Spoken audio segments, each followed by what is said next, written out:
వెంకటనాథుడు అధ్యయనం చేయడాన్ని అక్క కుమారుడైన కవితిలక నారాయణాచార్యులు చూశారు. అది నిఘంటు నానా లిపి లబ్ధి నైపుణ్యం అని, అది అతని కృషిని అని, దాన్ని తాను కళ్ళారా చూశానని వ్రాశారు. అంటే కేవలం అమర కోసం ఒక్కటే కాక అనేక కోశాలలో సంపూర్ణంగా జ్ఞానాన్ని సంపాదించారని అర్థం.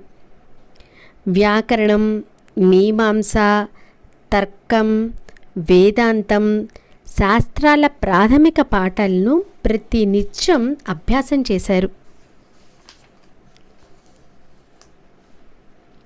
వెంకటనాథులు మణిమంజరి, సుమధ్వ విజయ మొదలైన కావ్యాలను, వ్యాసయోగి చరిత మొదలైన గద్య గ్రంథాలను, శ్రీ సుధీంద్ర గురువులు రచించిన నాటకం, అలంకార గ్రంథాలను సమగ్రంగా